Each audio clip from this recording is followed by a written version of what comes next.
Very good morning everyone. Stock Bangla চ্যানেলে আপনাদের সকলকে স্বাগত। আজকে 3rd সেপ্টেম্বর। নিফটি ফিফটি যে ইমিডিয়েট সাপোর্ট লেভেলটা, মেজর সাপোর্ট 24,500। 24,500 নিচের দিকে নামলে 400-300 পর্যন্ত মুভমেন্ট হতে পারে। এবার ওপরের দিকে রেজিস্ট্যান্স রয়েছে 24,650, 700 এই লেভেলটাতে। আজকে নিফটিতে সিগন্যাল দিচ্ছে ফ্ল্যাট ওপেনিং এর। আর আগের দিন বেশ ভালো রকম ভাবে উপরে, মানে ফার্স্টের দিকে তো ভালো রকম ভাবে মুভমেন্ট দিয়ে দেখলাম উপরের দিকে। তারপর কিছুটা মানে নিচের দিকে মুভমেন্ট হলো একদম লাস্টের দিকে এসে। এছাড়া আজকে ব্যাংক নিফটির ক্ষেত্রে 53,625-20 এই লেভেলটা নিচের দিকে সাপোর্ট লেভেল, আর উপরের দিকে 53,750, 850 এই লেভেলটা রেজিস্ট্যান্স লেভেল।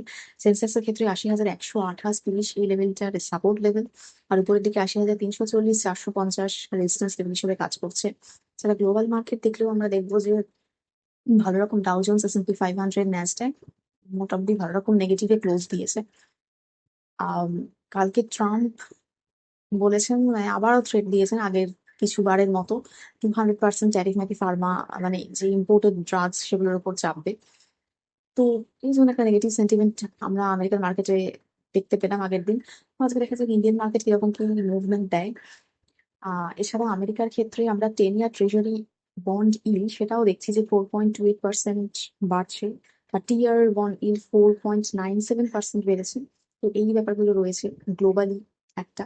এছাড়া ইন্ডিয়ান মার্কেটে আমরা আজকে সব থেকে ইম্পর্টেন্ট যে বিষয়টা, 11 থেকে জিএসটি কাউন্সিলের মিটিং রয়েছে। 4 তারিখ আমরা আউটকাম জানতে পারবো। এতদিন ধরে যা সমস্ত খবর টবর পাওয়া গেছে তার ফাইনাল রেজাল্ট কি হয় আজকে, সেটা দেখার থাকবে। এছাড়া আগের দিন আমরা টায়ারের যে সমস্ত কোম্পানিগুলো, অ্যাপোলো টায়ার, এমআরএফ, এগুলোকে 5% মতো র্যালি দিতে দেখলাম। মোটামুটি একটা ওই জিএসটির একটা হোপ রয়েছে যে কম জিএসটি চাপবে, তো সেক্ষেত্রে সেল আরো বাড়বে, মানে এরকম একটা হোপের জন্যই আমরা বেশ ভালো রকম ভাবে মুভমেন্ট দিয়ে দেখলাম। দেখা যাক কি লাস্ট কি আউটকাম, ফাইনাল কি আউটকাম হয়।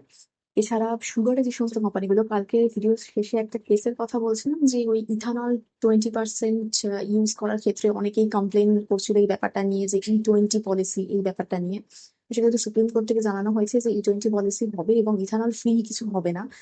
সেই জন্য সুগারের যে সমস্ত কোম্পানিগুলো ছিল, ইথানলের যে সমস্ত কোম্পানি, সেগুলো বেশ ভালো রকম ভাবে র্যালি দিতে দেখলাম। আপনারাও পরের দিকে স্টাডি পারপাস এগুলোকে রাখতে পারেন, যেহেতু গভর্নমেন্ট থেকে অ্যালাউ করা হয়েছে ইথানল প্রোডাকশন, সুগার কেন, মলাস এগুলো থেকে আমরা ইথানল প্রোডাকশন করতে পারি। তো অবশ্যই স্টাডি পারপাসে রাখতে পারেন।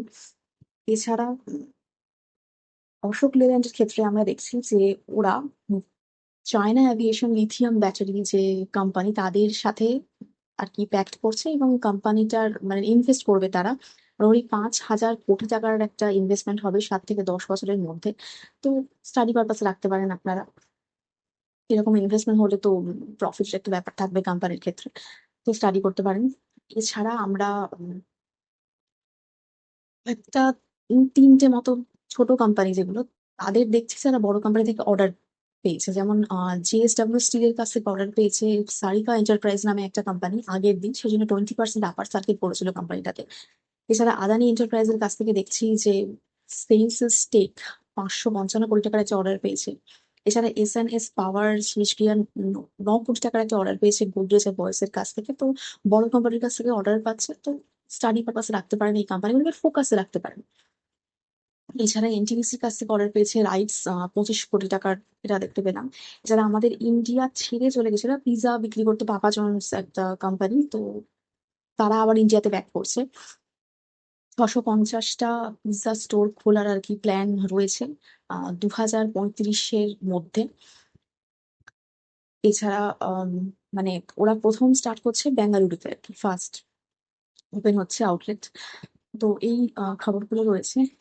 এছাড়া বেশ করা কোম্পানির আইপিও আসতে চলেছে পরবর্তীকালে, যেমন তার মধ্যে বোট থাকবে, আরবান কোম্পানি থাকবে, জুনিপার গ্রিন থাকবে। তারই পারপাসে আপনারা লক্ষ্য রাখতে পারেন।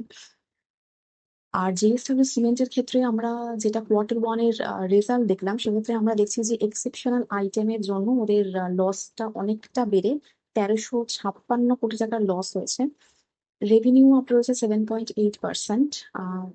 স্টাডি পারপাসে আজকে কিরকম কি মার্কেট মুভমেন্ট এই রেজাল্টের জন্য, সেটা লক্ষ্য রাখতে পারেন। তো এই রয়েছে আজকে সেরকম আমাদের মার্কেটের নিউজ। আর আরেকটা নিউজ রয়েছে যে রাশিয়ার যে উড়াল গ্রেড অয়েল, সেইটা আরো ডিসকাউন্টে ইন্ডিয়াকে রাশিয়া দিচ্ছে আর কি, দেবে পরবর্তীকালে। লোড হবে ওটা হচ্ছে সেপ্টেম্বরের আর অক্টোবরের লাস্টের দিকে, এটা লেট সেপ্টেম্বর আর অক্টোবরে এরকম আমরা দেখতে পাচ্ছি। তো ভালো কথা। তো সেক্ষেত্রে মানে ইন্ডিয়াতে যে অয়েলের প্রাইস সেটা তো একটু কমা উচিত, যেহেতু এতটা ডিসকাউন্ট, মানে ফার্স্ট আগেই ডিসকাউন্টে দিচ্ছিল ইউএস এর সাথে ঝামেলাতে, আরো ডিসকাউন্ট হবে। তো দেখা যাক পরবর্তীকালে আমরা কি নিউজ পাই এটার ক্ষেত্রে। এছাড়া লাস্ট একটা বড় খবর রয়েছে, সেটা হচ্ছে আমাদের ইন্ডিয়ার যে নিজেদের সেমিকন্ডাক্টর ফার্স্ট আর কি সেমিকন্ডাক্টর চিপ লঞ্চ হচ্ছে, মানে বিক্রম 3201 ডিপ স্পেস মাইক্রোচিপ, প্রথম সেমিকন্ডাক্টর আমাদের ইন্ডিয়ার। তো আত্মনির্ভর ভারতের আরো একটা স্টেপ। এখনো মার্কেটের সঙ্গে এর কোনো লিঙ্ক নেই, কিন্তু নিউজ হিসাবে বললাম। তো যদি পরবর্তীকালে এর সাথে কোনো কোম্পানি মানে প্রাইভেট কোম্পানি লিঙ্ক হয়, তো সেক্ষেত্রে সেই কোম্পানিগুলোকে স্টাডি করা যাবে। তো এই রয়েছে আজকে মার্কেটের নিউজ। এছাড়া এফআইআই ডিআইআই সেলিং এর কথা যদি বলি, এফআইআই সেলিং এখনো কন্টিনিউ, ডিআইআই বাইং রয়েছে। তো আজকে দেখা যাক মার্কেট কিভাবে কি মুভমেন্ট দেয়, এবং 11টা থেকে অবশ্যই জিএসটি মিটিং এর ওপর খেয়াল রাখতে হবে। কালকে কি আউটকাম আমরা এটার পাই তার উপরে অনেকটা মার্কেটের মুভমেন্ট ডিপেন্ড করবে। তো আজকে আমি ভিডিও এখানেই শেষ করছি। প্লিজ আমার এই ভিডিওর উপর ডিপেন্ড করে কোনো ইনভেস্টমেন্ট করবেন না, আমি কোনো সিভিল অ্যানালিস্ট বা অ্যাডভাইসার নই, শুধুমাত্র এডুকেশন পারপাসে ভিডিও করা। দেখা হচ্ছে নেক্সট ভিডিও।